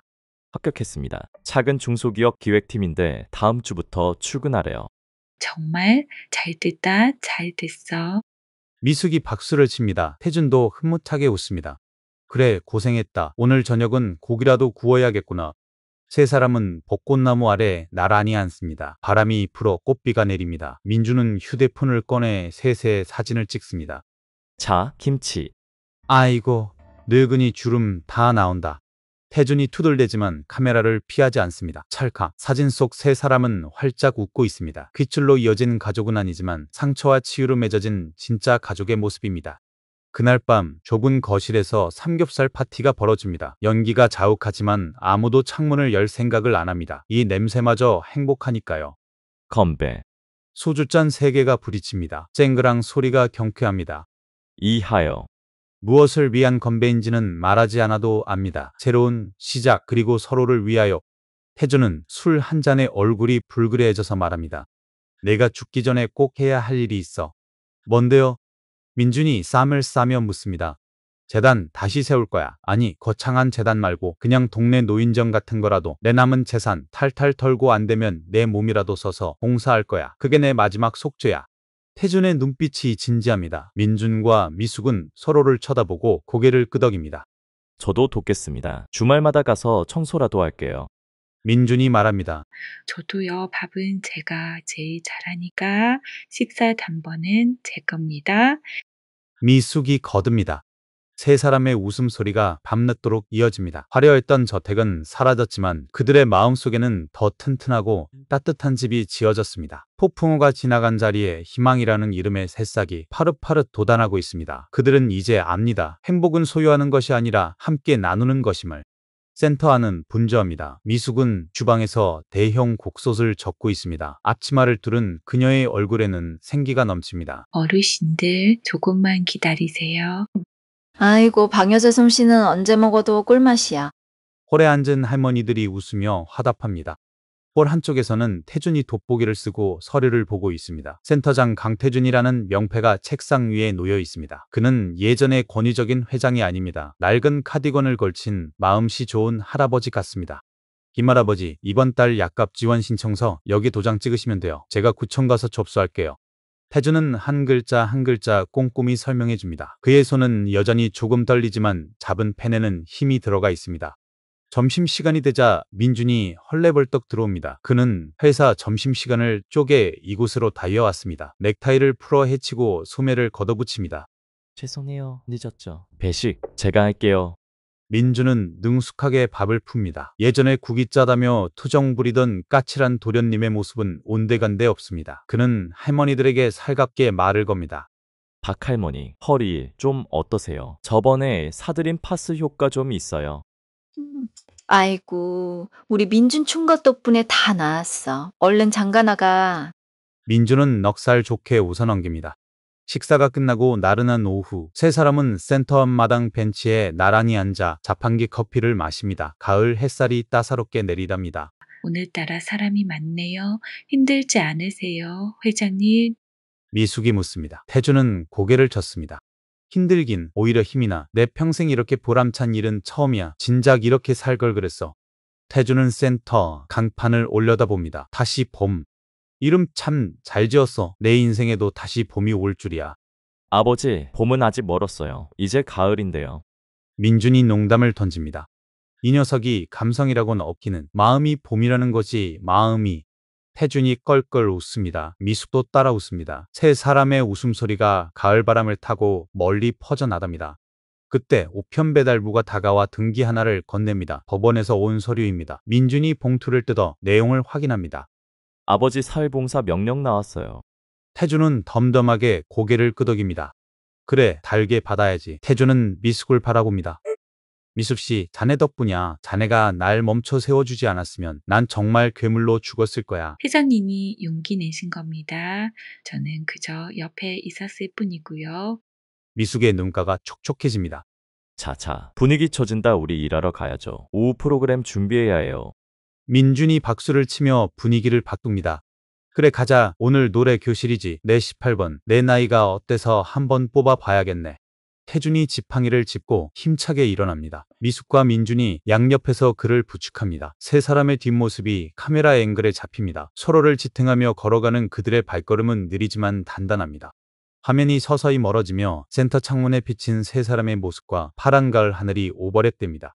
인생의 겨울은 길고 혹독했습니다. 하지만 그 추위를 견뎌낸 나무만이 가장 아름다운 꽃을 피운다고 합니다. 상처는 암으로 흉터가 되었지만 그 흉터는 우리가 살아남았다는 증거이자 훈장입니다. 여기 인생의 후반전에서야 비로소 진짜 봄을 맞이한 사람들이 있습니다. 서로가 서로에게 기적이 되어준 가족의 이야기, 이들의 따뜻한 동행은 앞으로도 계속될 것입니다. 잔잔한 피아노 선율과 함께 지난 1년간 세 사람이 함께 찍은 사진들이 파노라마처럼 스쳐 지나갑니다. 자장면 먹는 모습, 벚꽃놀이 사진센터, 개소식 날 떡 돌리는 모습, 그리고 마지막 컷 벤치에 앉아 서로의 어깨에 기대에 잠든 세 사람의 평화로운 얼굴.